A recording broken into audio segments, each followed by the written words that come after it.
Game 2, Immortals taking on Virtus.pro, and there's a lot to be talked about here. Fortunately, I have some brains that I'll be picking. I'm Machine, I'm joined by Sponge and YNK/Yanko, Wanko, whatever you want to call him. Gentlemen, though, Virtus.pro Immortals, and I really think it's interesting about where we can actually start this one. The Brazilians are a hot topic. I mean, they are truly a hot topic, not the pretentious store you went when you were 13 years old and painted your nails black. They are a topic of discussion currently in Counter-Strike. You know what Hot Topic is? Do you not know what that is? Sorry, Matt. I have no idea. It's like where you get like I probably shouldn't I don't know, right? Sweatbands that you used to wear. I don't know, like an edgy necklace. No, not. Do you have a grunge phase? Can you imagine Chad having a grunge phase? That's surprising, isn't it? Right there. Those Oh, these are the odds. VP is the favourites. Yeah. I don't know if I agree with that. By a considerable margin as well. There's some doubt from Immortals. I mean, let's talk about this then. I want to start with the Brazilians. Betway are giving them just decreased likelihood of winning this one. The guys at home are giving them, what, 60-40 split, perhaps still giving VP the edge. Talk to me a little bit about why they're certainly in the Counter-Strike news sphere, or at least the Twitter sphere as of late.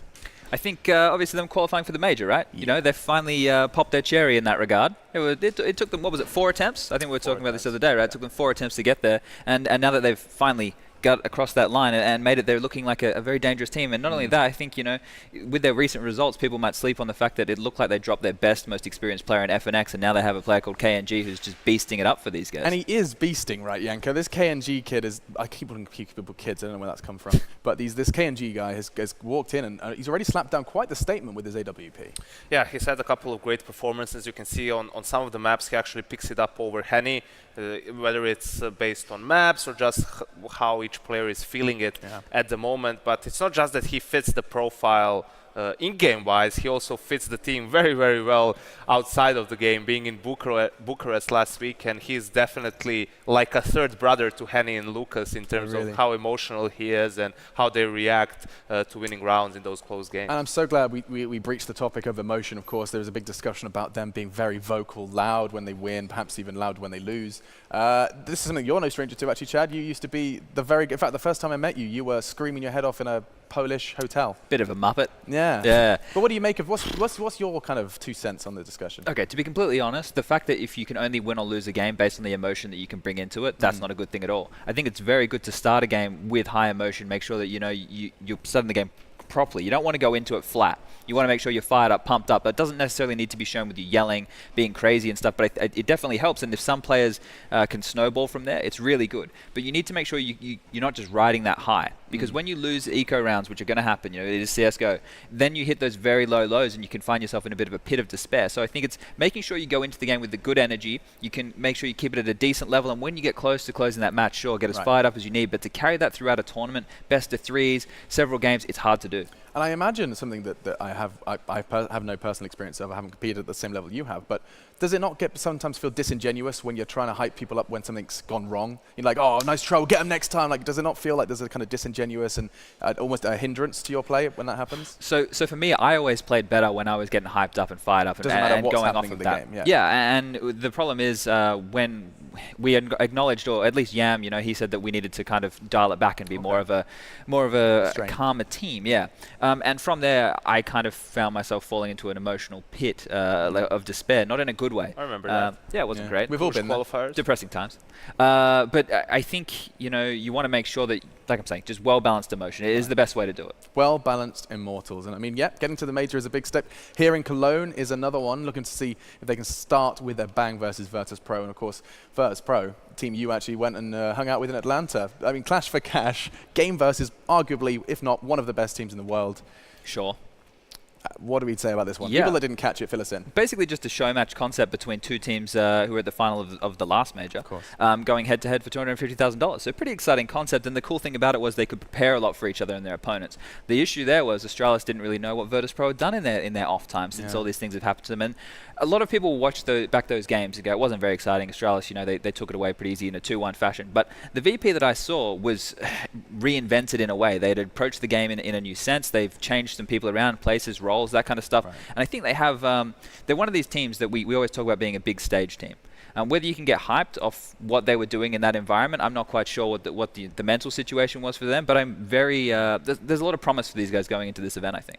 Absolutely, there is. I mean, Yanko, this is a team that, in the video we've seen, you know, from Taz, is that they acknowledge now that they are not only a big stage team, but a team that will be either, going out in group stage and hanging their head in shame, or trying to lift that trophy. It's probably not the best thing for a team. But I mean, it's so odd. It's such a about unique concept. Your inconsistency so much. Yes, it is, and there's no easy answer for it, because looking at it from the outside, you don't see any objective reason why a team that was second at T-League, first place at DreamHack Masters, goes out in groups in the next 2 tournaments, and really with a super underwhelming performance, losing their best maps and so forth. But I think to get an answer, you really need to know what goes on inside the team, right? VP is a team that maybe they get too confident after those 2 great runs in Atlanta and in Vegas, and maybe they don't practice as much. Maybe they think, okay, we are at our peak right now, we can beat anyone. And the truth is, like, you really need to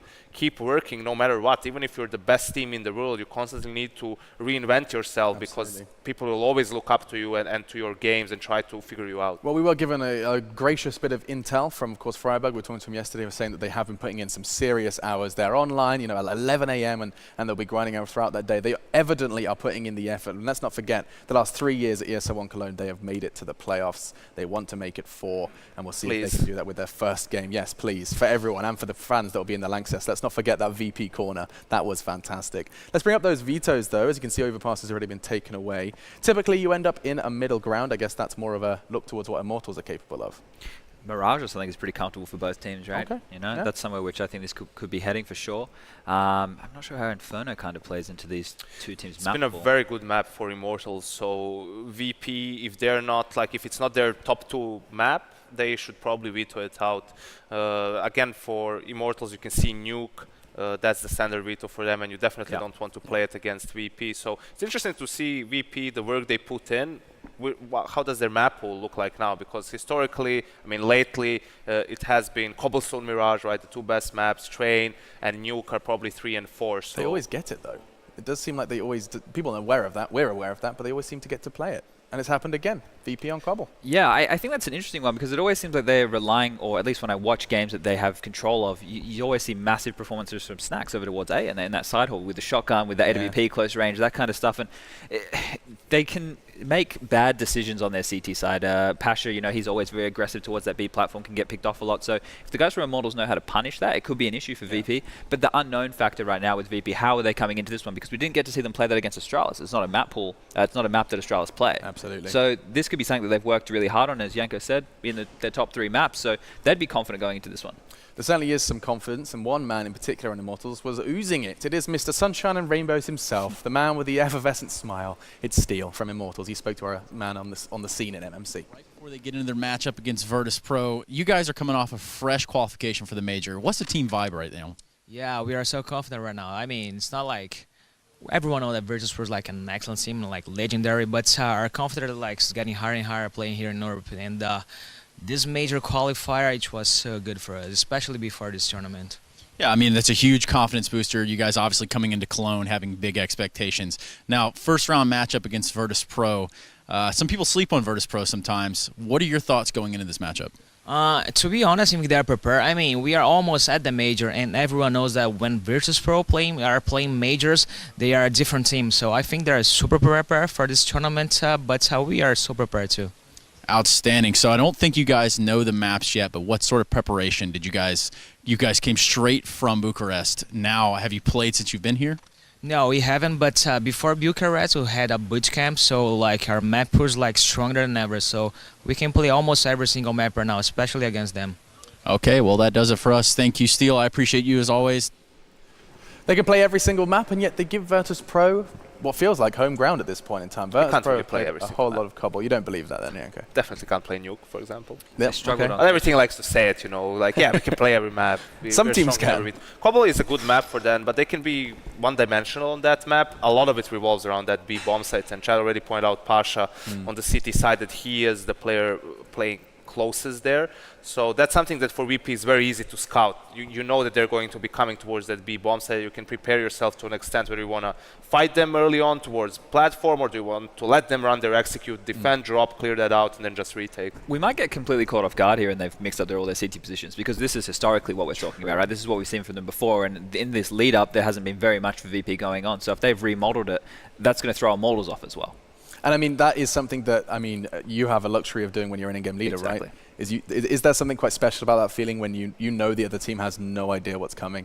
There's Things that, have changed. and there's the other side of the coin where if you have done your homework and you know exactly what a team is going to do, and it works perfectly, and you book their rotations and you completely shut them out of the game in that regard, that's a really good feeling because you know you're in full control. And when they take a pause, you know they're sitting there thinking, you know, what do we do have now? they done? Right. And that's, of course, something that happens when you have time to prep, like boot camps. Yeah. Steel said he's done one. Virtus.pro have taken some time off to Sure. go ahead and do that, of course, after Atlanta. I think, you know, it's safe to say here, Janko, the majority of ESL One Cologne teams have actually been putting in a lot of homework, a lot of preparation, a lot of perhaps looking up their opponents as well, than we get to see in other tournaments.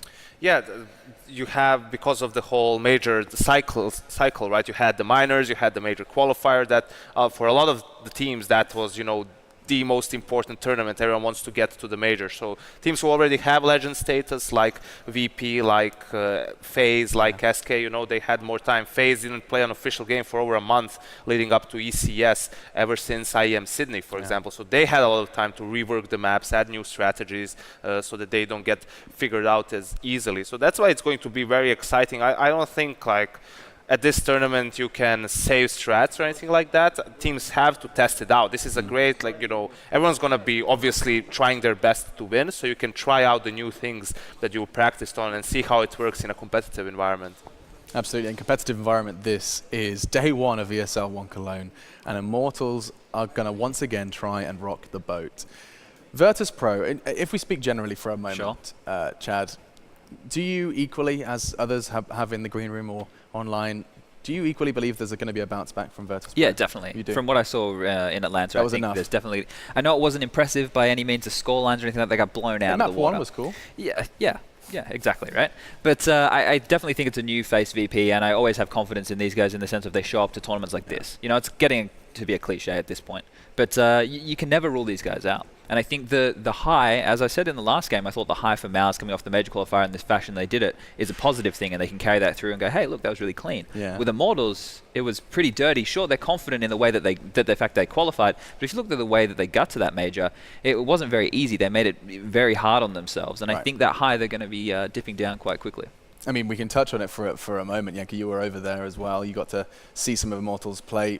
Surely there were some glimmers of you know, the Immortals we know in other environments. So of course, major qualifiers seem to be a bit of a bane for them. I think the difference is there's so much pressure on you in the major qualifier. Like, you could tell that last game they had versus Hellraisers towards the very end, both teams were just scared to make a move. Like, you're playing Overpass, a map where you need to get map control and so forth, and they were just not doing anything for 40 seconds out of fear of getting picked off, right? So the fact that they managed to overcome that, they had some tough matchups as well, you know, opening game versus G2 and so forth, had to fight Hellraisers and so on. They really have proven themselves at that qualifier. And for VP, you know, for Immortals, you can at least place them somewhere. They're like between 10th and 15th place, somewhere around there. VP, I always say, like, I don't put them in any ranking. For me, they don't exist. They're somewhere out there. VP somewhere out there. They will show up. Maybe they will be like a top 3 team. They will play like a top 3 team, or they will play like a top 20 team. So that's the thing, and it sucks to say it every single time. Well, it depends which VP shows up. Depends if you see the plow or the other thing. And so let's do something different. It is what it is. Let's do something different. Let's talk about when they are the top 3 VP. Like, because we haven't had that discussion for a long time. It's nice to bring that back up. Like, when they're top 3 VP, as you've mentioned, what is going right? Do we start with Snacks? Because it's been so long since he was a topic of discussion of just how scary he is in the server. Oh, it's definitely not just him, right? The one thing with VP that I look at is the fact that everybody can be the star in that team. Snacks is the standout. He's the one player. I think everybody can have standout games where they carry, right? And they can do that. But that doesn't mean that you're playing well as a team. I think when I notice the best VP playing is their T-side pacing, the way that they can control their decision-making, their strategies. The stuff I used to like with old school VP when the plow was in full effect, and really I hate that term, is when they would get mid-control on Mirage and be able to throw A splits, B splits, be able to get mid-control, drop back into executes, and that's the VP that I like to see. But in terms of them being, you know, the top 3, it's when everybody is on the same page and the decision-making looks smooth. Absolutely. Now, Janko, top 3 VP. I think that it's just that they can make any map look T-sided. You know, they are very good at the methodical play style, taking over map control, and having a counter for how you are going to fight them for it, and just be one step ahead of you, and then throw in a fast pace execute. So the change of pace, you really don't know what to expect from them. And then when you switch to the CT side, again, it's the aggression. You remember that E-League Major Grand Final on Train, it looked like they're going to run away with the game because of how aggressive they were towards B-Halls, towards Ivy, always being one step ahead of Astralis. So obviously, in order to make that style work, your players don't need to be the best in the server, but you need to maintain a fairly high level to make that work. And I think that's the problem with VP. Their style is to an extent reliant on it, and when they are out of focus, when they're a bit rusty, it can fall apart. We just saw bolts on the screen as well, right? And I think going into matchup specifics based off of what Yanko's talking about here, and the VP being able to control that T side and make Cbble is still debatable. It depends on which teams are playing it, whether it's CT or T sided. Bolts for me on the CT side for Immortals is going to be super important, because I want to touch on the fact that he's gone back to the in-game leader role, and when he was in-game leading before, I think that's when he looked his best in this team, and now he's doing it again, and he's having a really good performance. So it's interesting that you can have a player who, when he's in-game leading, is actually doing better than when he's not. Like automatic, right? He's at the similar. I think they've gone back to Stewie now. Are they actually? Yeah, they moved back to Stewie. But when you're the in-game leader and you know exactly what's going on and you can frag within that unit and everything's going as it should, then you can stand up like bolts. It's very impressive to do stuff like that. So I'm going to be interested to see his CT impact, because if I remember rightly, I'm racking my brain a little bit here, but I think he plays around the drop area, right? I'm not sure, to be honest. But we've already outlined things are going to probably change as well. Yeah, even when Phelps was in the team, Bolts for me was the quiet star of that team, because he was so consistent. You would rarely see him have a very, very bad game. Yeah. And it wasn't so rare that you would see him put up like 30 kills within a game and just have constantly like 2 kills per round and so forth. So yeah, I agree that he's one of the most important players. But so with what you've said, Chad, especially, a layman such as myself would probably sit there and think, because you're saying when he's leading a team, he's fragging better. That means he's just putting himself in better scenarios. He's Not making always. himself comfortable at the cost of others. He's not really a space maker, right, for the team on the T side.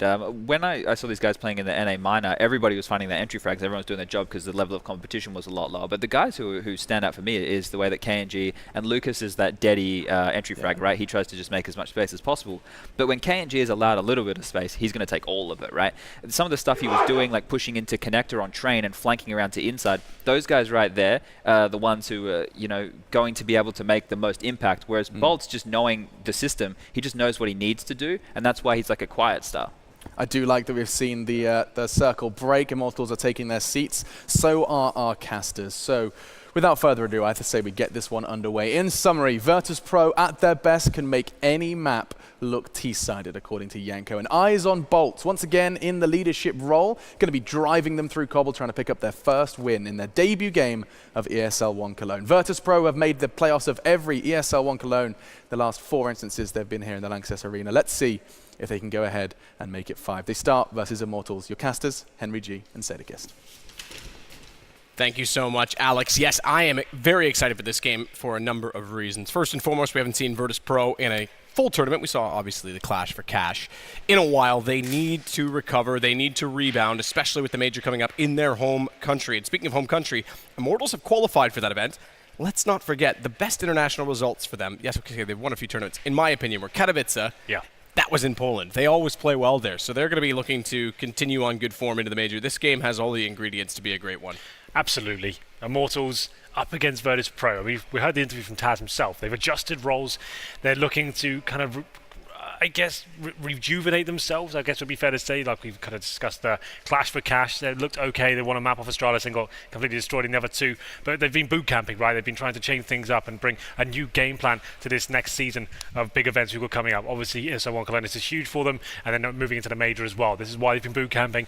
Pressure on. I think this is a good gauge for them. Immortals, I wouldn't say they're a world-class team right now. They've just about qualified for the major. It was 5th round qualifications. They went down 2-2, then just about got through against Hellraisers. And went down 12-3 exactly. against Godsend. I don't think they're looking like amazing form right now, but some of the players are. Bolt especially looks amazing. Like, he looks so good for this team. Steel had some very good games as well. Could you say Immortals have bolts of steel? That's good. I like that. Yeah, That's not bad. It's not bad. But historically as well, Immortals Cobblestone, this is one of their favourite maps. Maybe not with this particular lineup. When they had FNX in, I think they looked very good with it.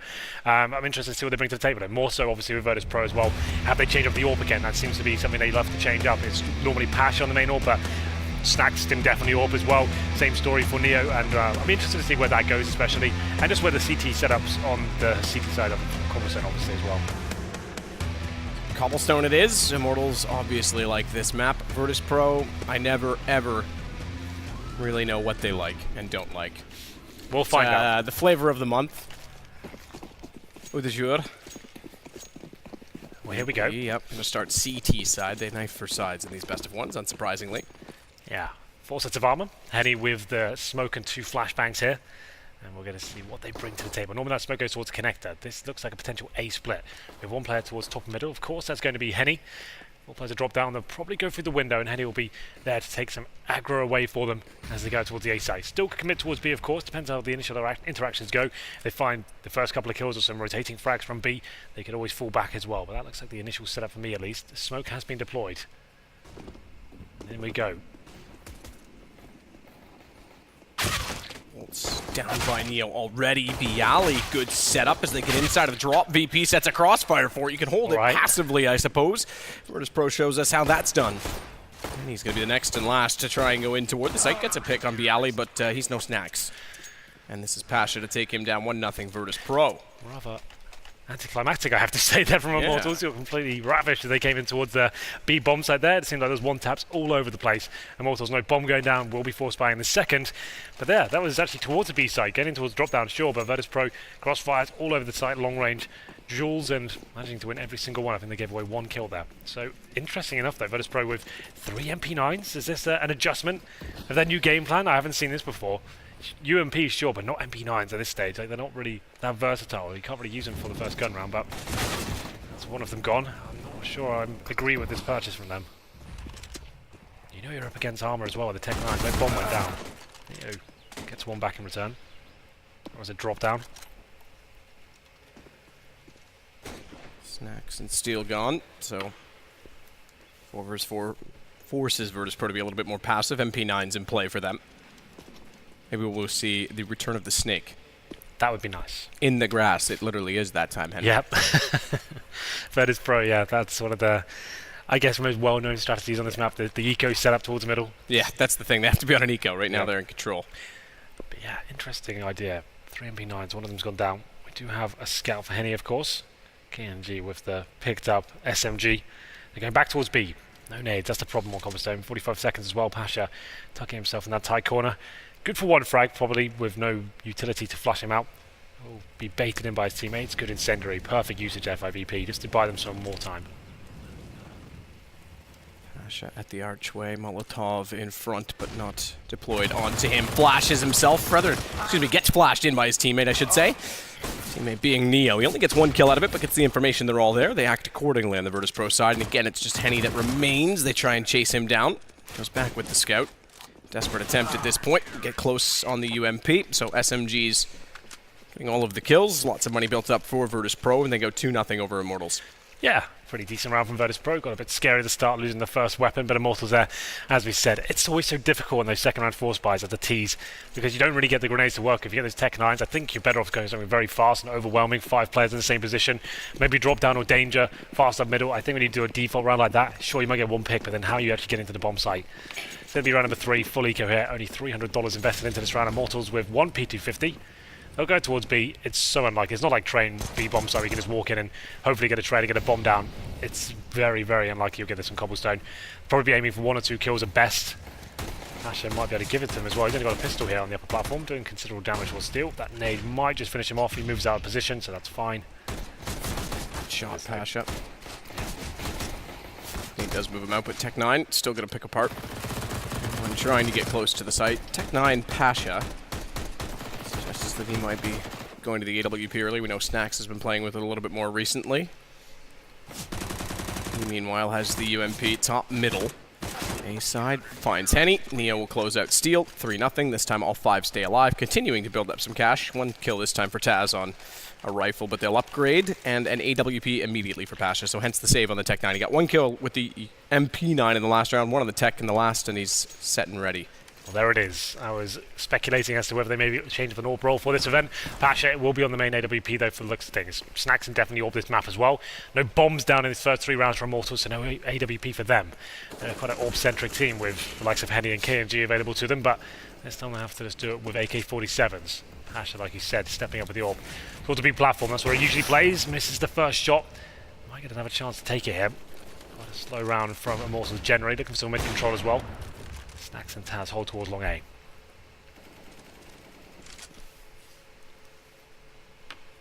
Pasha down toward the drop position.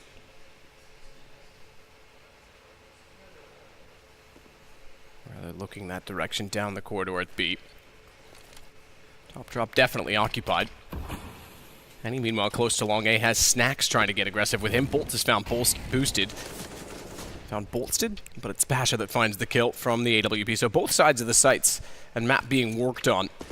They try and play a pick strategy on Immortals. Snacks will back off. Doesn't have a whole lot of support out toward the corner at long where he was playing. There is support from Taz inside of the site, so they go more passive. That'll give a little more map control to Immortals, but a boost up for Snacks on the UMP. We haven't seen this boost in quite a while. And not with a UMP either. Yeah. But it's going to be Taz that goes forward of it, so it actually double stacks toward the bottom of middle, which is now shown. Snacks doesn't get the chance to back off, but it does bait in Taz. Only 2 kills. Lucas is able to pull it back, but AKs. And Henny going in from long. I still don't have a lot to work with, despite the fact that its rotation's coming around. Henny gets 1 kill, Pasha's there in the AWP. Bomb's not yet planted, 20 seconds. If they get toward Romeo, they can actually cut off the cross. They won't get there in time, so Lucas should get a plant out. He's going to make sure he smokes off and plants hotspot, oddly enough, which is the most exposed position, but it now gives him a better chance to immediately react once the bomb goes down. Bialy and Pasha both inside the site toward the APC, waiting patiently to see if Lucas gets impatient on the other side of it, see if he'll peek too early. They've got time to work with. They each have a kit. Lucas has gone to the barrels, which gives him a forward angle, but good trade. Virtus.pro played that perfectly together. Nice and patient, waited for Lucas to make the move. Yeah, absolutely. That's really cool. Just get his information. Like, he's going to have to peek at some point. He has no idea whether they're walking up, pincering him. He spots 1 player on the APC. Bialy, though, like he said, very calm. Manages to recover the AWP as well. Good round there from Virtus.pro. As Pasha, they kick things off with the upper platform pick towards the B site. Funneled them in towards A, and then we saw the boost actually working against Snacks there as well. He looked down for somebody. He's looking at the floor. Didn't really make sense to me. I could see at the top of the screen the player walks in. It's horrible timing. Not really sure what he was looking for there, but his teammate Taz stepping up with the FAMAS, gets 2 frags. Pasha with the rotating kill, and now we have the double AWP set up. This is something Virtus.pro do like to run. Snacks, very aggressive AWPer, and he's going towards long A, as usual. This is his favourite part of the map, of course. Using incendiaries to buy himself some time, but KMG with the first frag finds Bialy. That's going to be towards drop down. He's actually got in the connector very quickly here. I don't think they'll be ready for this. Taz is definitely has to play reverse role at this point in time. Already in this site. Good entry from Steel. Good shot from Snacks to fight from his corner, literally at long. Trying to cover off both angles as Lucas is going to work up from danger as well. He's on to a suspicion. He's got a hunch, but hasn't done anything of it. He's going to play it more passive. Quite smart, actually, to back all the way off of this as well. Create an angle that's favorable, but he had to go back at some point, and Lucas just got there in time. Pasha has one of the other ops, I should say, on the CT side. He'll try and save that at this point, no doubt. So Immortals will pick up their first round on round 5, our second full gun round. Good news, though, for Virtus.pro is that they have been accumulating money quite quickly. They've invested quite a bit over the last few rounds with AWPs and whatnot, but they've got enough left over. Especially Pasha saves this AWP for sure. That's a faster round for Immortals, though. KNG is completely out-dueling Bialy by himself in the drop-down. Got to connect to fast as well. He's stopping those rotations. He's just staying alive as long as he possibly can. Then it's down to Snacks and Taz, who couldn't really get much done there at the long A position. Snacks, one of the best players in the world, I'd say, at long A. Only gets 1 kill with the AWP and then shut down by the rotating player. It's going to be the first round posted for Immortals here as we go into round number 6. Money's still okay, like we said. Virtus.pro do save the AWP. They purchased a second one, so that's where they want to be, it seems. Double AWP setup is their preferred stance for now. The other players, though, meaning they're down to pistols. Neo 5-7, same story for Bialy as well. Henny now on the AWP. The main AWPer, of course, for Immortals does have KNG by inside if required. For now, though, it's Snacks alone on the A side. Does have Towers rotating in, but Snacks with the first shot finds Lucas, falls back as well. No refrag opportunity for the terrorist side. Gets himself into another position, a different line, as he knows he has to work a bit harder here, considering he has 2 players just on pistols. So Snacks again playing from the corner at long. CT side corner, not pushed out toward the bales. He'll watch and spot KNG sitting completely unaware that he was on his right side, KNG's right side. He was expecting him to come from the site itself, so gets a free shot. They do pull it back. Steel finds Taz. Double up and 2 5-7s remaining as Snacks sets a crossfire that allows them into the site, but again, Bolts is going to lurk up late through the smoke. And Snacks was found here last time. Bolts, he's going to try and push him this time. Scoped in, absolutely knows he's there. That gives him up. Down he goes. He's been left alone there twice. Lucas, it looked like he was going to find Lucas in the last round. This time, Bolts may have walked in too soon, but Pasha finds Bolts after he walks in, so still a chance for it as Henny. 13 HP, Steel 17. Bialy on a 5-7 is definitely still a factor in this round along with Pasha. As bomb gets planted, Henny safe side, and aid goes through. It's 9 now to work with for Henny as he tries to get a fast shot on toward Romeo, but no one's there. They've gone through the door instead. Flash over. Henny's got to back off. They know he's on the site. They've heard the shot, so it's the AK that becomes the problem for Steel. He's going to back off the stables. Henny, with that information, is able to catch Pasha. But Bialy has picked up a weapon. We said he was a factor. He definitely becomes more so than that now. He does not have a kit. He's got some time to work with. He's got to bait out Steel. He's got to peek. He's got to snap fast to his left, and he can't do it fast enough. Good accuracy from Steel. He knew exactly where the bomb was. Big round there from Immortals. Comes down to the tight clutch as well. Steel, good play. Low HP, Bialy, like you said, no kit. Couldn't go for the full defuse. Steel times the perfection as well. Comes out, blows his head off. Good awareness as to where the bomb is down. And that came down to Snacks, really. He gets his first 2 frags, sure, but he was stuck in between long A. His teammates dropped on the A side, so he has to stay in that tight corner. Bolts on the other side of the smoke. He deployed to protect himself. He hears the scope come through, pushes the smoke, and manages to find the key kill. At that point, Pasha did chime in as well, but wasn't quite enough. The 1v1 eludes Bialy. We go 4-2 here. I think the money has been broken for Virtus.pro as well, so they'll take the pause. I think this might be technical, you know. There's a lot of chatter for a technical pause. I don't see any admins rushing to aid, but Immortals are certainly not as talkative. I think they're going to... Well, they're saying this is a server issue. Okay, so fair enough. Typically speaking, yeah. So I think it is. This is more what I would expect to see from a technical. No one speaking at all, because typically they have to mute. It's not allowed to be used as tactical. So there's confirmation. Good spot for you. I guess you are on the server. I should trust you more, Henry. Yeah. I've lost trust Sometimes. in humanity. 4-2. Well, Virtus.pro. Great start, winning the first 4 rounds, but Steel and Co now looking very good, especially these tight clutches on the A bomb side as well. No really convincing rounds just yet. They're having to be a little bit tested, but they have broken the money of Virtus.pro now, giving them a chance to really get back into this. Just want to point out something going on Cash on our B stream. Go on. Space Soldiers coming into this, they've struggled to qualify for various events. They even played in, I think they were in Germany itself to try and qualify for the minor. Yeah. Didn't make it through, and I was a bit surprised by that because they're a team that I've always said has the upset potential. It is currently 10-3 for them over SK. I saw that. I saw them SK playing goes it. back to Cash as well, which has been an issue for them in the past. They are an incredibly skilled lineup, but against the likes of SK Gaming, arguably the #1 team in the world right now.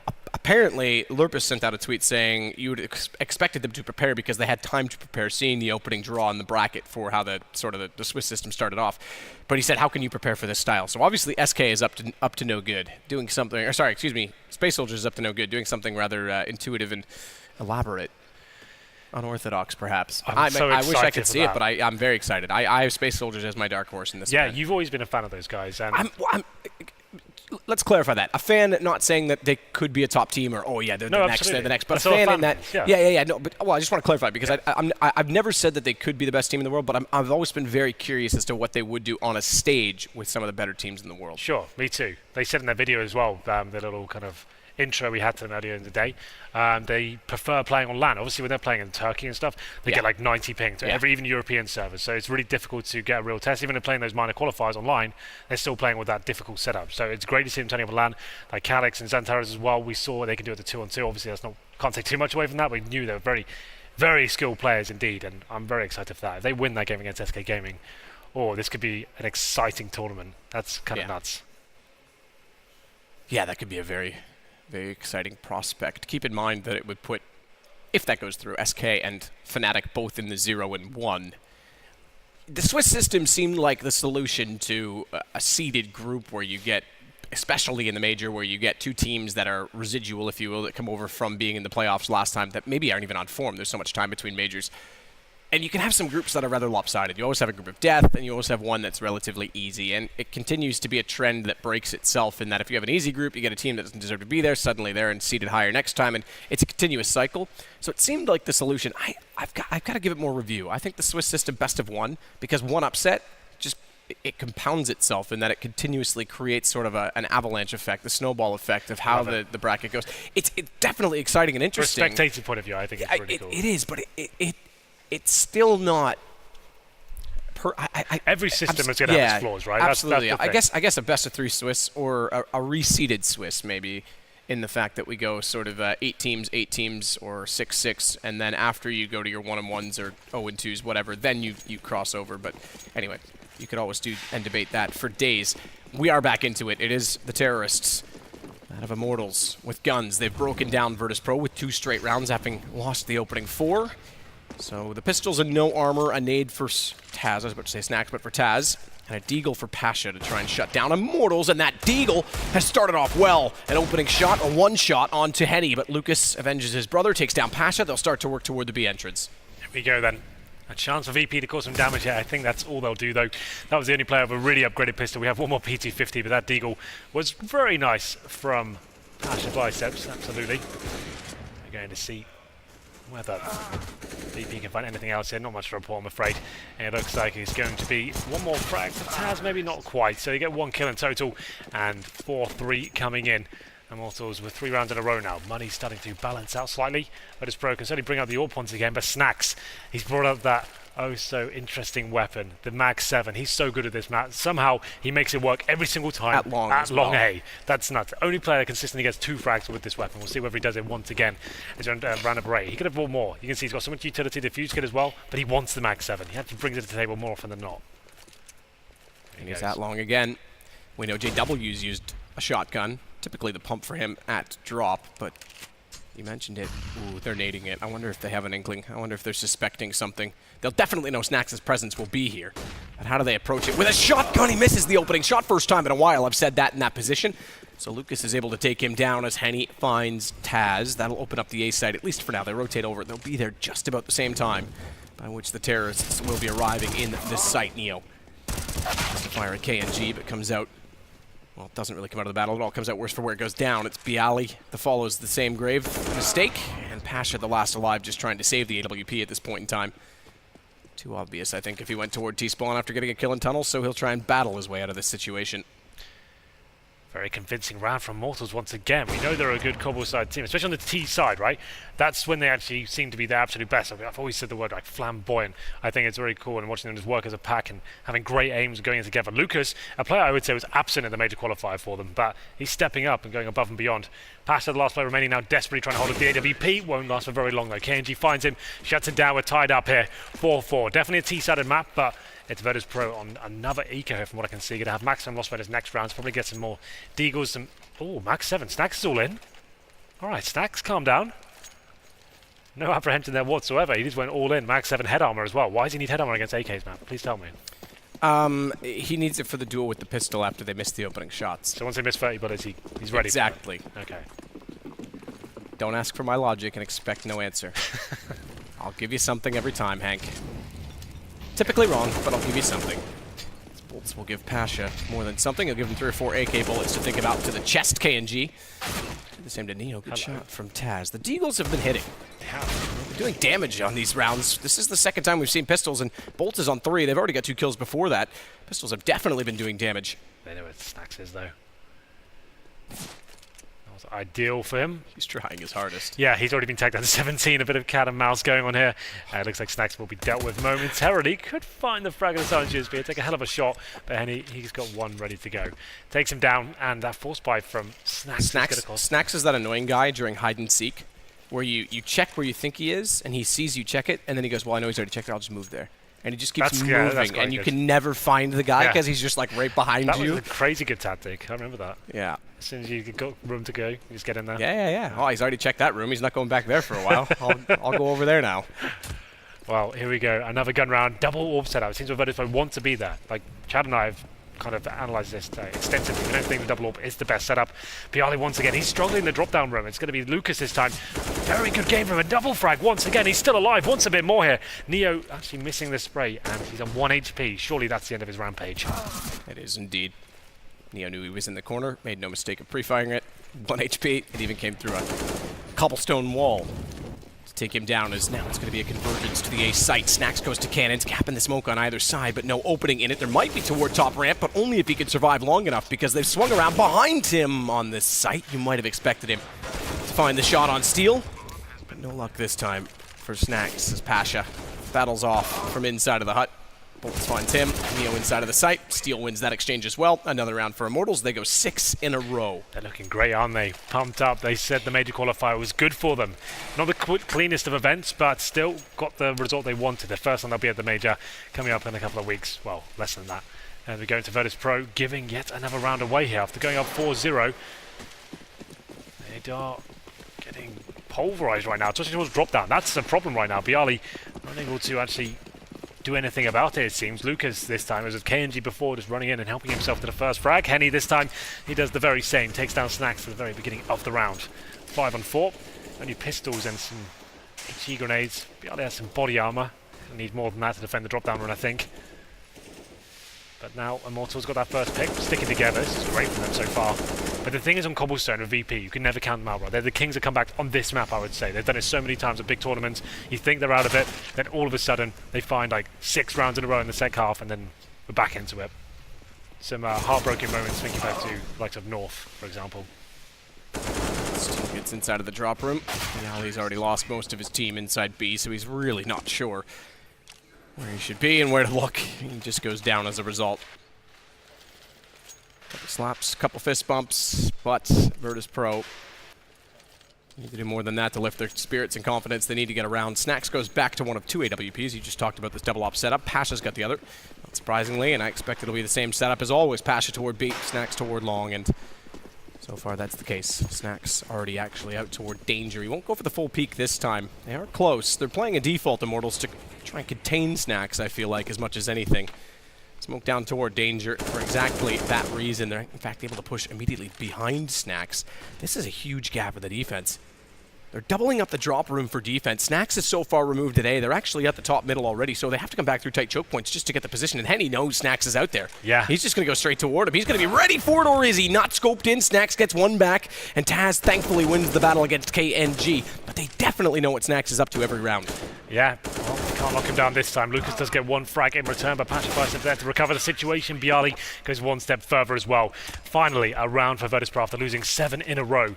They do manage to post number 5 on the board. Immortals, pretty much the same approach for them, focus on that drop-down area. Like you said, Virtus.pro with 2 players there this time, looking much stronger, and the orb's coming to life. Back to that double orb setup, and Snacks, he pointed out, it looked like he was dead to rights there, but taken down was Henny. Round number 13. He got a fast first half, but here we go. Immortals looking to win it. They bring out another full buy. They've still got a lot of money in the back. Still 8 grand even after the reinvestment. So absolutely fine going forward. Not the same story though for VP. Has another great headshot from Lucas. Fast up middle. Just complete change of pace. I like this. He's already at the top of Juliet. 8 through for Lucas. Knows that they're likely close to the door. So watch the damage. Snacks again from long this time. Confused on a second shot, but still finding the opener. And winning in the fact that they're trying to go through and segregate him. He's still alive in the round. Good shot from Bolts, but Snacks gets him back immediately. Lucas and Henny against Snacks and Pasha. It's 3 of 4 players left on the AWP, the exception being, obviously, when you list those names, is Lucas, as he sits with the rifle. And he sits beside his brother as they work together. It's Snacks to back off as well. Bombs down toward the A site. They know that. Know exactly where they are. Snacks again is going to step wide. That's 3 kills for him in the round as Henny's going to go hunting. It's now 3 ops left. Oh, hit him. Through the stable he did indeed, and then goes wide with the pistol to confirm the kill. Just when it looks like they've done everything perfect there on Immortals. Snax is such a nuisance along A, hitting every single orb shot. And then the last one as well, just insult to injury. The wall bang through the stable, and he finishes things off with the 5 cent as well. He seems so confident that he's done that damage. Very, very good stuff from Snax. Immortals, the reason they change the pace and go for a 5-man rush middle, because of Virtus.pro, they know they've adapted to them finally. They bring 2 players in towards that drop-down position. Let's just rush middle. We'll have the number advantage. They hit the first few shots, bolts, lighting up the scoreboard at the start, but Snax, he's so strong on the A side of the map. You can be happy with him holding that area by himself. Delivers and have a great performance there. 7-6. Immortals on their final bye here. Won't have money for the last round if they don't win this one. It's going to be a much slower pace round though. Presumably focusing once again towards drop down, maybe going for a wall of smoke execution towards the B side of the map, but Pasha ready and waiting, wants to take this challenge. Taz and Snax both over toward A. Good shot. KNG wins against Pasha, so they've given up on trying to isolate Snax. That didn't work the last 2 rounds. Let's go back to basics. Let's go back to B. Strat's getting caught off. Neo gets bolts. KNG's able to slip behind him. I don't think he knows he's there. KNG, gets spotted though by Bialy first, and then Neo responds. I'm not sure Neo had a sense that he was even in that position, so perhaps Bialy saves him in that sense. It gives them now the man advantage, missed timing, and the fact that Henny's up close.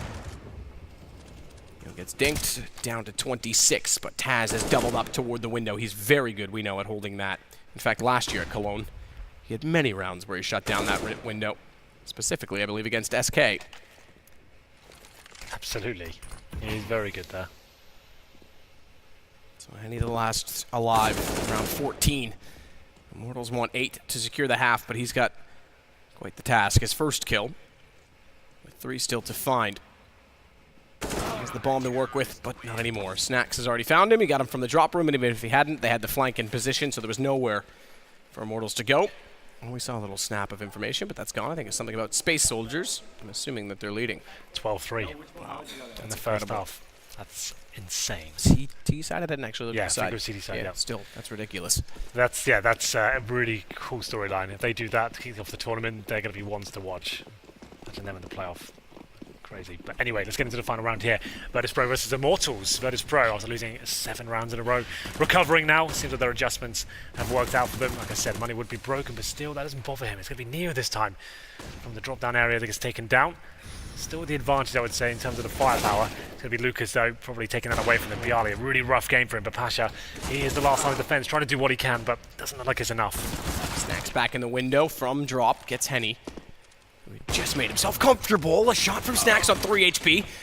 Legs up, bolts in the back of the site, but unfortunately he's gone down. Steel continue to push, and Steel will take the AWP to take down Taz. 8-7. Immortals win the half after starting down 4-0. Bit of a brawl at the end. But this is anyone's game. I won't say Virtus.pro's back just yet, but Immortals certainly are looking alive. It was good adjustments for Virtus.pro. They didn't seem overwhelmed. They were changing things up, and they were really happy to go with that double offset. I don't think Immortals abused that enough, but they were abusing drop-down zone for sure. Once they realized that Bialy wasn't having the greatest of games, keep going in there dry. AK-47s in his face. It was actually very impressive. And we'll see whether Virtus.pro can bounce back here. I've been impressed so far what they've been presenting, but want to see a bit more. We'll take a quick break and find out.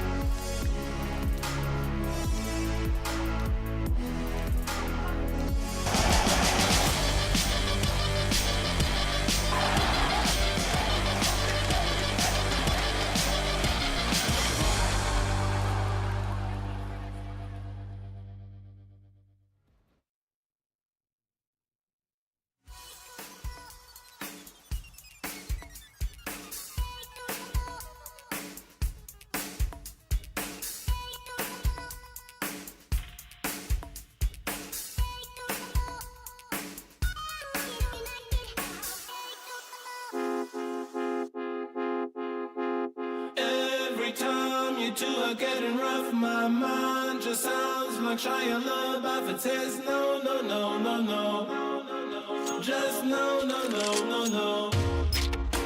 And every time I see him with you, my heart sounds like Shia LaBeouf too. No, no, no, no, no, no, no, no, no, no, no, no.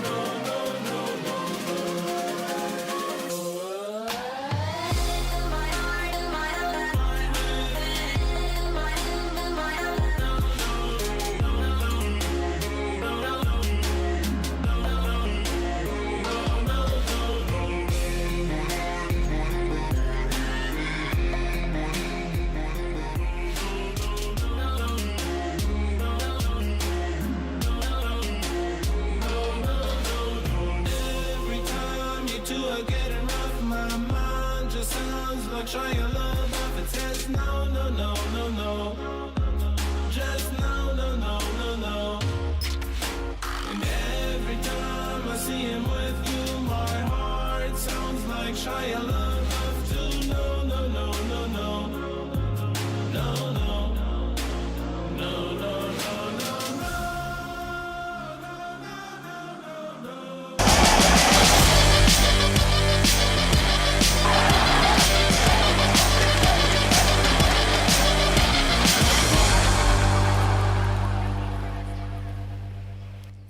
You're my Shia LaBeouf, Henry. It's true. Absolutely. Well, that said, we've got a game on our hands. We've got a game on the other stream, it seems, as well, as we were looking into that during our break. It seems SK making a bit of a comeback on the T side. It was up to 12-10 as we cut away. And this stream, 8-7 as we get into the second half. Pistol Immortals with the slight edge. They've gone a little more heavy on pistol buys rather than armor in this round. They've got a CZ and a nade on bolts, a smoke and a kit for steel on this T side. It's 2 flashes still in play, but smoke's already down, and they want the B site. They're going to stick with the Glocks, even though they have the lack of armor on 2 players. It's Henny that starts it off well. Good headshot on the second player, Taz. Steel is there to follow up and get Neo after he had gone down. So Pasha and Viali inside of the site make that just Pasha. Have yet to get a bomb plant and don't have much to work with in terms of position. Pasha will try and get himself out of a cage, but he won't escape KNG. He will not. Pretty standard execution there from Virtus.pro. Couple of smokes deployed, one towards the drop-down area, one towards connector as well. Flashing over, trying to trade frags, but they weren't looking at Chicken Coop. Aggro taken away from that area. Henny strikes. He gets 2, I think maybe 3 kills in total. I think it was 2. And manages to win the round. KNG rotating in as well. Teammate bought him enough time. And no bomb going down, but we could see an interesting idea from Virtus.pro. Most teams do force buy in the second round. They have got the deagles out, but no armor. So whether they're trying to plan something interesting for round number 3, I'm not sure, but I'd assume it's just a different variation, not going all in, having more money for the actual gun round itself. But deagles certainly can cause damage on this map, keep it nice and long range. Pasha's had some good shots with it already, trying to work the upper platform here. Will they be gifted a chance? Doesn't look like it just yet. Using that HE to fall back. Nice play there from Bolts. They just want to make sure they win this round. Immortals, this means so much to them. We kick off another tournament here with a 1-0. They have got 2 rifles to work with, 3 SMGs. MP7 making another appearance here. Seems to be coming into the meta more and more these days. Yeah, Immortals famously chasing the Swiss system, with the exception of Katowice, so they'd like to get off on a good start again and then hold that. Go up 2-0 for a change, perhaps. Bolts putting his best effort in to do so. Gets 2, make it 3. Good kills. Shots down mid from KNG will tag Taz to 2 HP, and he'll pursue the position just to hold the angle, make sure he doesn't escape back out toward middle to keep the information. Bombs down toward T-spawn, or excuse me, T hallways, Henry. They kind of lead to T-spawn. It's not really the same thing. Fine. It is just Taz remaining with the deagle in hand, and really not a hope other than just a kill or 2, and even that would be a challenge. Exactly why. Steel's able to take him down. We go to double digits for Immortals first. But we get ready for the guns for Virtus.pro in the round after this. They haven't invested too heavily, so the fact is Pasha could actually get an AWP out in the first gun round. We'll see what he decides to do. It was an interesting approach from Virtus.pro. Normally, if you don't get the bomb down the pistol, you're fully investing into round number 2. Everything you've got. Just deagles there, but quite a conservative approach. The Immortals do hit double digits now.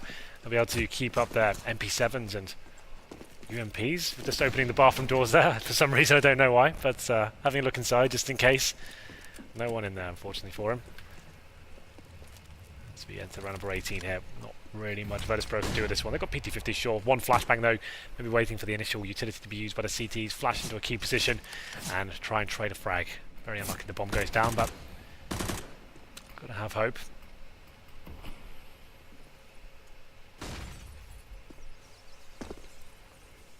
Bolts is going to push up as well with the SMG. Long beat. Already up to the archway leading to the tunnel, smoked off. UMP to work with. It's going to spot them now as that fades, but spots too many of them. How does he control the situation? Well, gets a double. That's reasonable. Snacks will take him down, though. There's a gun there available for them. He wants to go get it, but he has the bomb, so a bit of a risk, but and he's not in position to capitalize. Tries to get flashed in by his teammate. It actually lands directly beside him and fully blinds him up. Well, they've got 1 frag, but Bolts, he's taking down 2. Snacks has recovered the UMP, and we'll see whether Still can add to the frag, totally can't. He didn't really have to commit to that by himself. It gives that UMP a chance to cause even more damage here. Now it's getting quite uncomfortable with the CTs. Taz coming towards the window with his favoured positions, takes a nade to the face though. Unarmoured, that's going to do considerable damage, down to 16 HP. KNG though, this is a bit messy for Immortals, I have to say. No armour, no nades, just PG-50s here. Looks like it'll be recovered, but didn't have to be this expensive, I have to say. Henny with a nice shot to finish things off. Almost got a hand there. Yeah, that would have been catastrophic for Immortals. Yeah. Sitting at only 10 rounds, give a round to Virtus.pro, give them economy to work with. Those are odds. They've shifted. Our friends at Betway. Who would you have favoured going into this one, all things considered? I don't know. It is a bigger event. We haven't seen Virtus.pro in a while. We know they've been putting in effort. Immortals are coming off of a qualifier. I might have favored Virtus.pro just for the fact that they're due for a result, but then I wouldn't be convinced to see them have that same result for the whole tournament. I might have seen them kind of hit that first game, first stride. It's tough. I do think this one was quite even. Yeah, I think that's fair enough. But here we go. Lucas looking to level the playing field. He's going to take that first kill down. Neo responds, though. He's going to do considerable damage towards Taz as well. Henny, known to be a very good close-range AWPer. Going to have his work cut out for him here as he looks towards long A, stuck in a stables position. Steele behind the APC as well as Henny's going to back up. Steele's recognized the fact that no one's been watching Dropper Connector. They could actually be slipping up behind him, so he can't afford to peek front sight just yet. And in not doing so, he's left Henny sitting in the open. Good response from Pasha. We said he was saving for that AWP. Well, he's brought it out and showing us why. As he gets a pick on entry, it's down to Steele 1 versus 2. Good shot with an M4 of all weapons to take down Pasha's AWP, not needing to overpeak Bialy. He goes back for a third try, and the AK wins, so Virtus.pro take the first gun round. Touch and go, I have to say. Lots of money available for Immortals. Maybe not the case for Virtus.pro. Just about win the round there. Steele did everything he could from behind the APC. Lovely shot, I have to say, to take down the AWPer as well. Bialy, very quiet game for him by his standards. That kill brings him up to 8 and 14, but it's a huge round. And you can see it's the first gun round going in favor of Virtus.pro. Full bite does come in. We'll see how convincing it is for the CD side. Double AWP setup, so they didn't have to do that. They could have dropped a rifle perhaps, but opting for the sniper rifles and then one M4, a couple of pistols as well. Pasha boosted up, looking for any aggression from these CTs. You would expect it to come in as well, considering the buy they have available to them. Bolts, like I said, yeah, flashbang, try and get that first pick. Perfect boost there from the Virtus.pro side, and now they can slow things right down. Don't have to overcommit. Still, the reaction is from the CT side. What's the play here? Do they try and push any filtered part of the map towards long A? Danger. Maybe boost up from drop down, but can't really do too much with this. Good news is they still have both orbs up. One towards top and middle, that's KNG.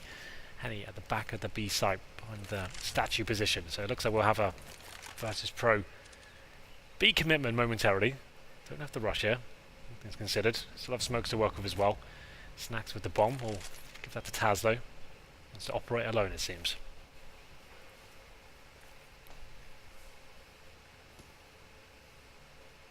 Smoke to be set for Bialy. From Bialy. And it'll go to the wall.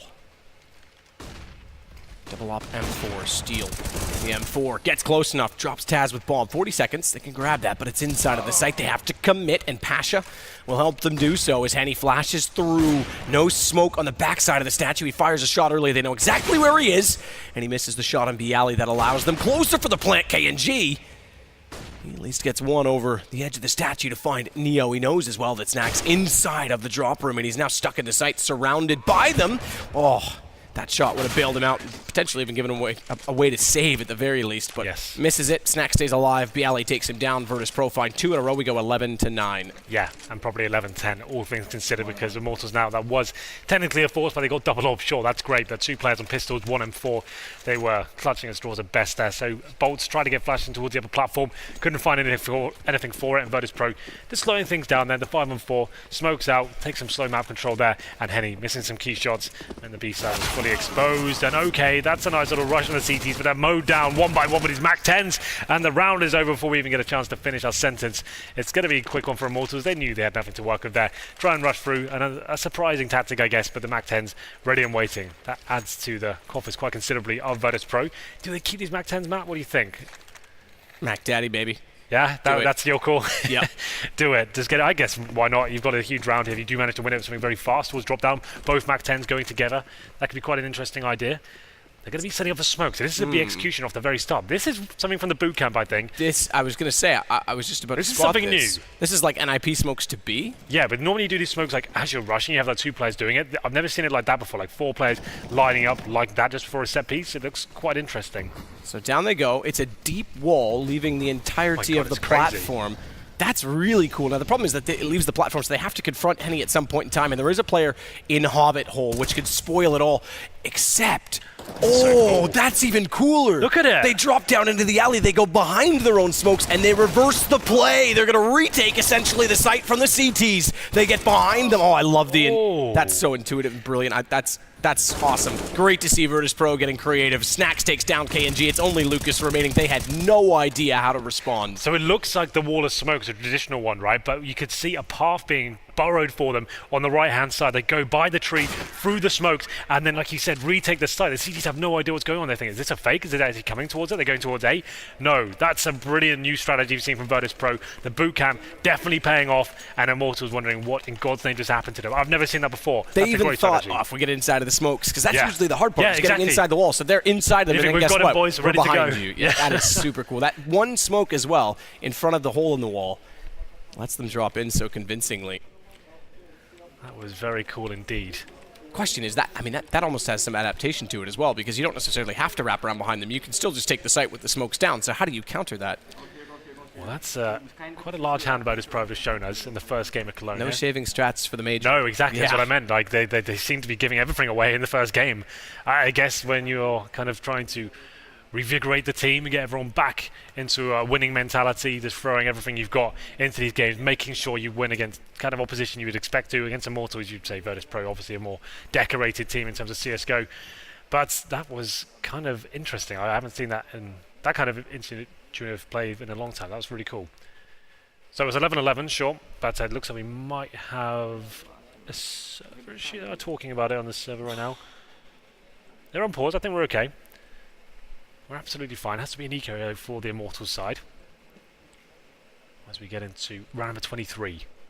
CZs, PT50s, some Deagles as well. No armor, no nades. Immortals shouldn't be able to find too much here. But lots of money now. That's Virtus.pro with Mac 10s as well, Matt. So for all the smokes lining up from T-Spawn, that's definitely like NIP. You're absolutely right, because you can use those same smokes, right? Yep. Then rush off towards A. You can the same do sort of 3 thing. or 4 different things with those. Yeah, that's really cool. So you can do A splits with that. You can do that fake we just saw, or just do commit to a full B execution. You could actually, even if they want to play inside, you could actually rush down alley and reverse it and go to A through connector. Yeah, You could reverse that's what I sweep. thought they were doing. I thought so too, and then it was even cooler because I they turned. thought, wow, this is so interesting. And then they just completely flipped it around. That was actually quite an exciting moment, I think. Especially the player Cubby, who's like, I'm inside the smoke. This is no. Oh wait, what are you doing there? You're not even coming this side. Yeah, Okay. I think it was KNG. Yeah, and the thing, the smokes go down at that point, and he's just in the open essentially, isn't he? Yeah, absolutely. Bolts, Deagle, burrowed into the stairwell at B. The other part of that is Bolts was actually at Hobbit, which I thought if they walk in is like the perfect position to counter, because they're going to go in so quickly with those smokes down that he's not going to be detected, and they don't even go near him. They completely bypass it. See if he does better with a Deagle this time.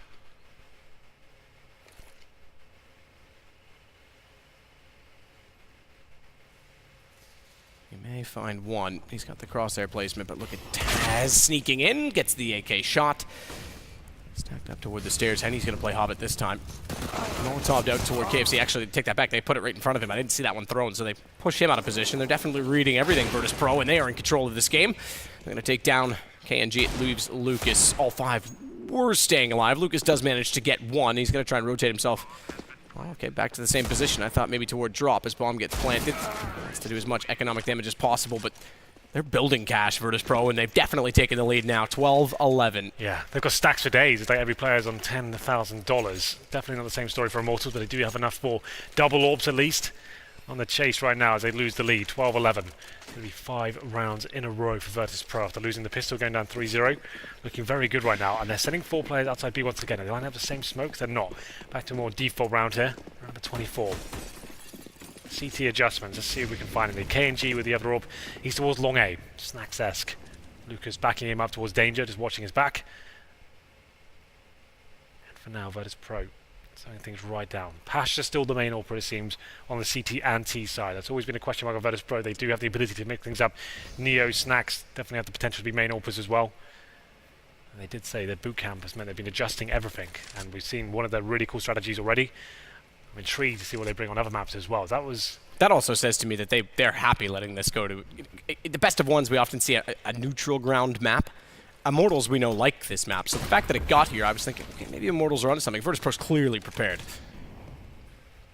Very clearly done some work to polish their map pool. We already knew they were decent on Cbble, but that's very creative, innovative.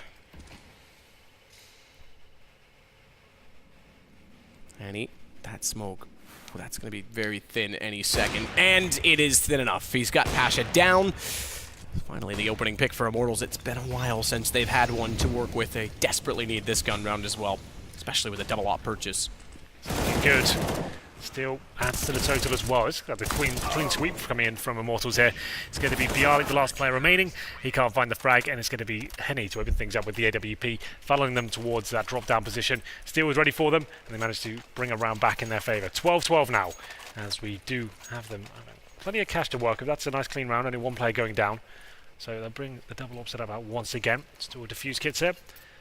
Virtus.pro, like we said, they had so much money to work with. Still have a buy in hand here, even if you lose this round. So do they bring another strategy in? That's the question. 5 players towards A. It looks like it's a complete change of what we saw in the previous round. We actually haven't seen Virtus.pro go A too many rounds. Unlike Immortals that we mentioned were trying to isolate Snacks. That seemed to be a large part of their game plan. It worked early on, but then he shut it down himself. He took authoritative action. Ooh, good timing. We talk about that corner a lot in that particular flashbang because a lot of oppers will wait to shoot. Some don't. He certainly did not. He gets one for it, but Lucas is found by Snacks. KNG's gone toward danger, and he's gone back up to find Snacks and the bomb, and what a shot on Pasha! KNG! Perhaps the best round we've seen since he's been on Immortals. He'll go down eventually, but 4 absolutely huge kills as Bialy is the last remaining survivor on Virtus.pro. That was so sick from KNG. 2 no-scopes into the mix as well. It's up to Bialy to try and recover the 3-on-1 situation. Hasn't had the best game. He won't be doing anything dramatic in round number 25. Still takes him down. But oh my god, KNG, you're absolutely right. Probably one of the absolute best rounds we've seen from him since he joined. That was insane. I thought the first shot was good towards long A. And he just keeps hitting no-scope after no-scope. No stopping this man in round number 25. It's going to be a big round for him. Doesn't shut down the money just yet for Virtus.pro, but the excitement levels definitely rising now in the first game here. The king. Man, oh man. No one's getting around long corner today. It doesn't matter which side. Yeah. You're right. It doesn't get the economy gone yet. Virtus.pro still have a chance in this, but very important round for both teams in that sense. So timeout called, or is it? Bit of both. Maybe a timeout and a technical issue. I'm not sure. Seems like it's tech, but they have to be quiet in this. What's the call going to be? It's almost worth calling a tactical on the back of this technical because do they go aggressive with the op again for Pasha? He's got 7,400, sure, and they would be in 3rd round loss bonus, so I guess they can justify it. It should be straightforward in that sense. Well, Immortals with the lead for now. But yes, technical pause as the server had a couple of issues, I believe. KNG looking incredibly sharp there. So anyone who's not aware, he is the latest pickup for Immortals. He replaced FNX. Once he left the team, we were all kind of wondering who the replacement would be, but KNG coming in as a main AWP player, actually, and brought in to kind of work with Henny, and he seems to be very proficient with the rifles as well, to be fair to him, but great for these double AWP setups, and you can see what he can do with that weapon. And we've already got the interesting result you were talking about. 16-14 Space Soldiers have beaten SK. No way! To start things off on the B stream. Okay, that's this tournament ridiculous. Is yeah, this is very exciting. If anyone thought the major status was the only thing that made Cologne, my god, you're wrong. This is so much more. This is already starting out to be amazing. It actually happened. I've had to get up my chair. That's too much. SK Gaming, the number... It's a stool, but yes, you are out of it. Yeah, well, they don't know that. Either way, SK Gaming managing to drop a map to Space Soldiers, a team that no one's really had in their books of doing anything. Obviously, like we always said, they've got skilled players and they have decent results online, but still, that's unbelievable. We're going to actually, in a second here, bring up the last round of that game. So it's for 15-14. We obviously know the score. This is how it went down. If you don't have a dual monitor, aren't watching both streams, or maybe you are and you just want to see it again, because I'm looking at the buy. It's a double op setup, Deagle, M4 UMP for Space Soldiers against a full bot in SK, who have already worked back into this. So how does this transpire? Pretty aggressive setup in mid from CT, I It's have not to looking say. good in terms of, like, they got UMPs, Deagles, right? No kits, no armor in one of the orbs. So technically SK have a huge advantage here, but and they get the first pick as well. I was going to say, it must be an early pick that gives them the... Well, that's gone. That theory's out. We'll have a look. Xantares, probably the biggest name within Space Soldiers. Let's see if he can step up here.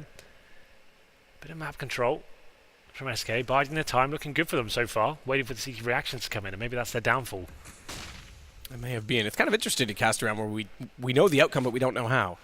But it's such a We've not dramatic had a result, chance I to guess. see it. It's massive. I mean, Fur just gets flashed in twice. Doesn't peek on it. And bomb leading toward A, so hand rotations off the site. This must be a sloppy exchange to start it. Major pushes with an AWP. He's on his own. There's someone behind him at Squeaky. No one's opened the door yet, and Fur is hesitant as ever to try and wait for them to get into A main. So that actually slowed down the play a lot and brought a rotation back. That kill is probably the most substantial kill in the entire round. There we go, the final commitment from SK. Xantares, like we said, the star name, he goes down. So this is the recovery from SK Gaming. He's still with the CTs anyway. He goes there, I guess, low HP. It just crumbles because they've only got 10 seconds. And 2-on-2. Does the bomb even go down? It can't. Might be oh, denied. no. That's, yeah, it'd be denied. Oh, what a shot from Paz to do it. That's incredible. That round, I have to say, is one off of Major pushing A main and staying alive as well, because SK did not trade him back, and they were just starting to rotate back to B with no one inside of B at all to get information. As soon as he spots that, they all came back. So that's pretty massive, I have to say. It is pretty massive map. And hopefully, I think we're back into our game almost certainly. Technical timeout, as you can see. We had a couple of server issues here, but it's VP chasing Immortals now. It's been quite an up and down game, I have to say. I've been interested to see what Immortals can bring to the table after making it to the major finally. They're up 13-12 right now here on Cobblestone. Virtus.pro, definitely in some poor form generally in the last few months. But they said the boot camp's working out for them. They've had some very interesting strategies in terms of the execution towards that A side of the map as well. The first time we've seen that, it's similar, like you said, the NIP smoke. The first time we saw those, for there's a lot of options with that. So many fakes you can do. And do they bring anything to that sort of vibe right now? It doesn't look like it. Round number 26. Virtus.pro 12, Immortals 13. Double orb set up for the CTs.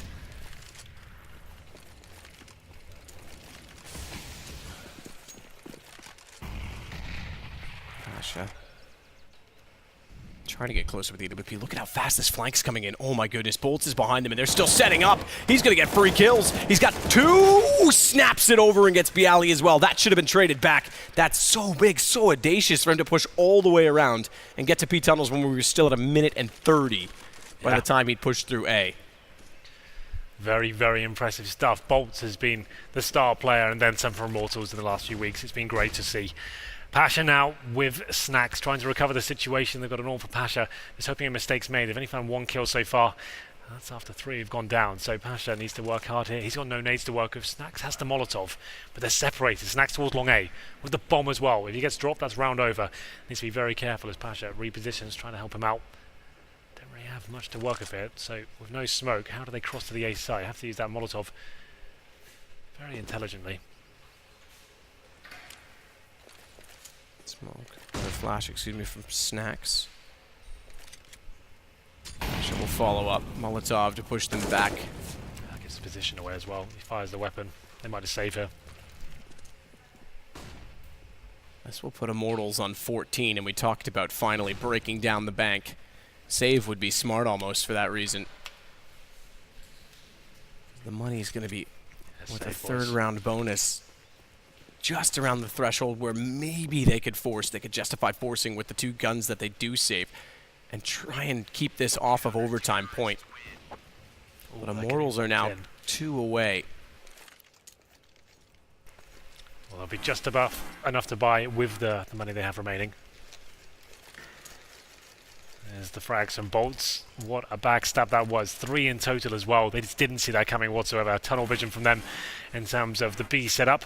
Is it an interesting idea from the CTs to push through those mid doors? Bit of a gamble for sure, but if you get through, can cause a lot of damage there. So they can have enough to force on this. And I'm almost not opposed to it because I think money's whittling away. If you lose the guns anyway, you're not going to have much to work with moving forward. So, I think you have to. I think that's the only call to make. With 2 weapons saved, and you're 1 round away from match point as well, I think you have to, definitely. So Virtus.pro, definitely up against the ropes right now. But a saved AWP and AK-47. Pasha hasn't exactly been electric with the AWP, I have to say. I think Snacks is probably their best AWP by far in terms of what he can bring to the table in terms of like high impact. Yeah, definitely. Like they're 2 different disciplines, but I think Snacks generally, what he does with that weapon is like unbelievable at times. You saw him when he's doing a long A on the CT side as well. He can hold lines if he has to, and he can also be very aggressive. I think Pasha's like, he's good for 1 kill potentially with the round. I just don't see him like ever carrying with the AWP. But we'll see. He obviously has the weapon this time. He's currently top fragging for them, 23 kills. He's doing a decent job. 27. Here we go. Immortals looking for match point here in the best of 1. Pasha down toward long, waiting for an opportunity. If Bolts goes up, he may get one, but it's smoked off, so he won't have that chance. Let's Bialy get up behind the box. They can go for the boost. They've made it work before when the pistols tried to peek, but this time they're just going to leave Bialy there on his own. They'll go back and put some pressure on to drop instead. Snacks gets down as well. Shot to mask his noise from falling. Bolts. Nice shot. Decent step up. Yep, taking Bialy as well. That means Pasha doesn't have a support system to try and bring the op into position. He's going to go alone. They now have 2 down the drop room as well, so this will be a B split. Bomb toward drop, 3rd one down. Behind the window, they've got Steel waiting, but he's going to allow them in. Neo's already got to the door as well, so this becomes a bit awkward. Thankfully, Bolt steps up. This could be map point with no money left.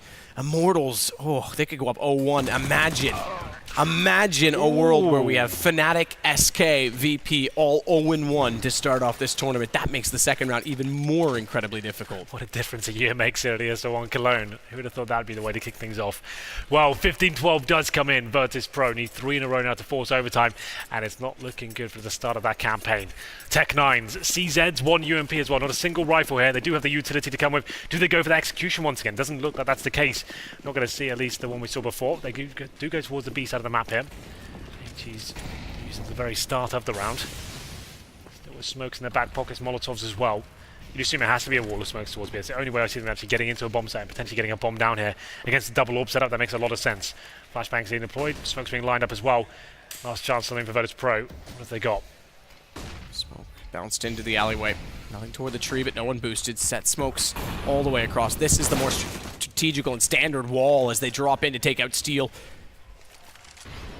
Side of E-Box. They've got to watch window. That pulls the second player at connector back, and therefore opens up more space in the site. But Henny is taking that space away, and Immortals will go 16-12. They pull it off in the end, despite the early momentum of 3 rounds, getting snapped back as 5 in a row for Virtus.pro. They took a slight lead and overcome it. And Virtus.pro so close, yet still not there. Innovative nonetheless with their smokes. They've clearly improved. They look alive in this event, but Immortals definitely topped them. Yeah, they said the major qualifier helped them out as a team tremendously, continuing that form here as well, especially Bolts. What an amazing few rounds he had as well. Some big moments from KNG with the AWP as well. They look like a solid unit on Cobblestone generally. They actually win the half in the first, and then Virtus.pro pull it back and forth, and then as soon as the money got broken, Immortals looked like the much better team, especially with that upper platform. Yeah, and you mentioned Bolts because after a technical timeout, a lengthy one, where the momentum was definitely still in favor of Virtus.pro, he pushes out from A in 30 seconds into the round and pincers them in the B tunnel. So I'm super, super impressed. One Brazilian team with success. That's not SK. It's Immortals. They'll go up 1-0. A great win. We'll go to a break. Continue on.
the whole world at our feet, watching seasons change.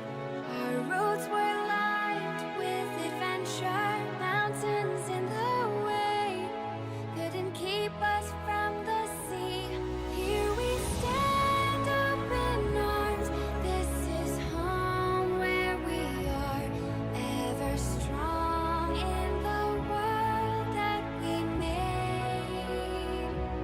I still hear you in the breeze, see your shadows in the trees, holding on, memories never change.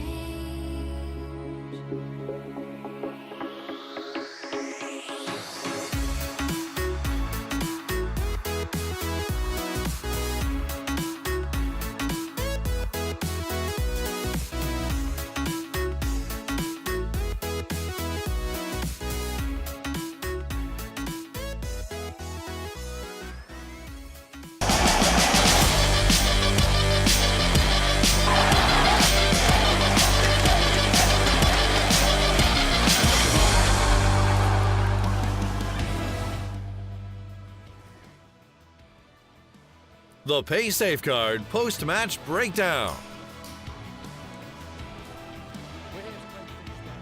ESL One Cologne, and it does seem there's been our fair share of surprises to kick off our time here. Welcome back to the analyst desk. I'm joined by none other than Chad Birchall and Janko Paunovic, and we are going to hopefully put into perspective what has just happened over the course of both the A and the B stream, starting of course with what you guys have just been watching. Virtus.pro taking on Immortals on Cbble. The odds from our sponsor and from the audience gave VP the edge, and it turns out Immortals have come up back, kind of firing on the momentum that they talked about from the major qualifier.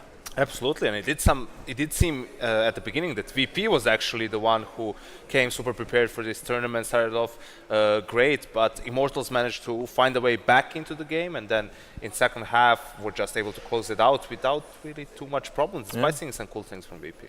There was some cool things from VP, and I guess I'm kind of chomping at the bit to talk about some of those cool things. Chad, you were desperate to be able to kind of talk about this one, because I mean, your eyes were up. Henry wanted to stand up from his chair. Yeah. Lots what's going on. Yeah, well, I was talking about the fact that they've gone and done their homework and they've put some work in to have some new strategies, and we saw that come out. And the way that they actually used a closed platform smoke to shroud their way, jumping out to run through that run-up lane, I don't know what you want to call it, to the backside of block, and then enter the bomb site through their own smokes was nuts, because when this happened, it forced all the Immortals guys, they're doing the right thing. They want to take the jewel, so they're all playing in front of that wall of smokes, ready to fight the players, but they've snuck around the back. And when you come in from behind them, now there's so many different angles that the Immortals players have to watch, and it's just easy cleanup right now for VP to get those close fights and take the bomb site. Because I imagine there's also paranoia that they could be coming from plateau. Exactly. Well, right? You have to assume that, right? Because that's what you'd expect with the strategy. They obviously spotted them running in that direction, but there's just so many. There's a 5v5 at that point. How many people? Exactly, yeah. Yeah, and the cool thing with that is it just showed that VP, you know, like I was saying, they've definitely done the work. I think the problem with them is they relied on all that kind of stuff way too much. Do you think there was perhaps a misbalance there? Yeah, could you like the strat, first of all? Yeah, the strat is pretty cool. It's also important to know that the player who stayed on B platform, he was throwing flashes as the trio was running through lane, so that keeps, you know, the players who are on the other side of the smoke occupied. Also, obviously, the pop flash when they actually go through the smoke doesn't hurt, right? But yeah, for VP, it seemed like, yeah, that was a very cool execute. But what happens in the following round? You know, when you need to win consecutive rounds, nothing, they fall flat. And Immortals did a great job of just adapting and being on point individually. Immortals made it a brawl, right? That's the way it looked when you had that KNG highlight over towards there, along with the AWP grabbing those 3 frags. In those kind of situations is when they were stepping up individually and making a lot of kills. And one for me that was actually probably the most pivotal point in that second half was that Bolt's push where he came up, he flanked behind, and VP being 2 strat heavy like I'm talking about, we're all throwing their smoke executes and running around doing the strategy. Boltz has just come up and said hello, taken 3 quick frags, and basically won the round, and they're the game for his team. And that's where, you know, that's exactly a prime example of over-reliance on strategy. We've just been sitting here saying strategy is important, some of these teams don't have enough. You see the thing there? There's another side. That's the in-game leader who's just done another big boy play and just said, I'm just going to push middle on this really important round and go for a flank, and it's paid off, right? If his teammates did that and they died, it'd just be like, mate, what are you doing? So just to clarify, is that brain-dead Counter-Strike? No. He had an in-game leader read, we call it. A read. Yeah. That's what an in-game leader stands for. They're allowed to do that, right? That's an in-game leader answer. Hey, you've done it as well, Janko. I'm sure Absolutely. you made those in-game leader plays. Absolutely. I had a feeling. Yeah, exactly. That's what you said. We're the only ones that can get away with that. Okay, well, I have a feeling that we should go ahead and get Stunner up on the screen. Now, he's hanging out where the players are, so we're getting first-hand interviews from them during this Swiss format. Let's check in with him, because some action has gone down both here and on that B stream. All right, guys, we're here with Space Soldiers Mayor right now. These guys just pulled off the impossible. We're seeing our first upset of ESL One Cologne 2017. Space Soldiers coming in 16-14 over SK Gaming. Just go ahead and give me how you feel, man. We feel great. It was very difficult match. We started very well, but for the finish it was very complicated. But honestly, we are very happy because we finished the match. Yeah. Well, talk to me a little bit about coming into this one, the mindset of Space Soldiers in terms of, you know, you're playing SK, these guys are world champions, and you come here today. What was the preparation like going into this matchup? Honestly, I prepared 2 maps, to be honest. Cbble and Mirage, a lot of. I was planning to play Mirage, but with the veto, he lets on the pool cage, and it was not on my plan. And when I need to choose between Mirage and Cage, I didn't hesitate. I picked Cage because it's maybe, for me, the best map we have on T side. So, to be honest, on Cage we didn't prepare anything. I didn't know really anything what they did. We just play our game on T side, and everything was pretty cool. Like on T side we win 12-2, 12-3, so it was good. Yeah, I mean, your first half was a monster half. SK is able to battle back, and they bring it, you know, to the ropes. There in the last round, I believe you guys were down 4v5. What's the feeling? What's the emotion going through your head at that point? Honestly, we need to be. It was crazy, yes, but we need to be more calm in this kind of situation. We had the match. We win 12-3, like I said. If we want really to be a top team, we need to finish this match early. Like in the pistol, we have a lot of more. I don't remember what's happened on the Pistol City, but I know it was a 2v3. We had better position than them. I killed the bomber. Then we lost the clutch, really stupid clutch. So we need to finish the game more early, I think. But it's crazy sensation, yeah, crazy emotion. I can imagine. I can see it in all your faces. Well, congratulations on beating SK in your opening match, and we're going to throw it back to you now, Alex. Appreciate it, Trey. Yeah, really good interview, actually. Getting to hear from Major, not someone you get to hear an awful lot from all the time, but he's also throwing a whole lot of light on the thought process in that game. He's a very experienced player. A lot of people probably don't know he used to play 1.6 in eSahara with Sixer. And Sixer now is an Envious and stuff, right? So this guy, it's actually really good that he gets thrown in with all these young players like Calix and Zantaras, and he's kind of the level-headed, experienced guy. And, you know, it shows in that interview that that's what he is for the team, and it shows it's good for the boys to get that kind of win. It's a huge upset. Yeah, and I mean, just to touch on it, we did have it up just on the second screen. Yanko, I know your attention was drawn to it. Any observations that kind of stood out to you? I mean, a 12-3 half, you go into CT side, and it just all comes crumbling down. It was, if they win Pistol, they will win this game 16-4 maybe. If they lose Pistol, this is going to be a very, very close game. Because you see it like, for the underdog teams on the T side, as he said, they're super prepared, right? Everyone knows what they need to do. SK is probably not expecting you to be that good on that map. Maybe they underestimate you a little bit and so on. But then when you switch on the CT, that's where you need to have a very good read on the game, right? You have to be able to adapt on the fly, and that's usually where these teams kind of struggle a little bit. And SK realizes, obviously, in a very bad situation, they step it up. And we saw that, we didn't see it to the very end, but Coldzera won that 1v3 to bring them to 15-14. You were thinking, okay, this is now overtime. Space Soldiers are on a week bye. We were walking over to the desk, and we just hear, oh, Space Soldiers won 16-14. Well, that's that then. Yeah. I'm so surprised they threw the game plan out the window there. He said we prepared 2 maps, Mirage and Cobble, and went, oh, we'll go with Cache. Yeah, why not? I think that's a good sign, though, in a sense that you realize that even though you planned for something better, like a better opportunity presented itself, and you just took it without hesitation. I look forward to seeing more from Space Soldiers. I'm sure we all do. We'll be getting to see much more of them as the day and, of course, the week does continue. For now, though, it's time for a first look at some new faces both on the desk, the casting desk, and in those gaming chairs as well. NIP versus Cloud9 is going to be kicking off. New look Nip taking on Cloud9, who want to make a splash here in ESL One.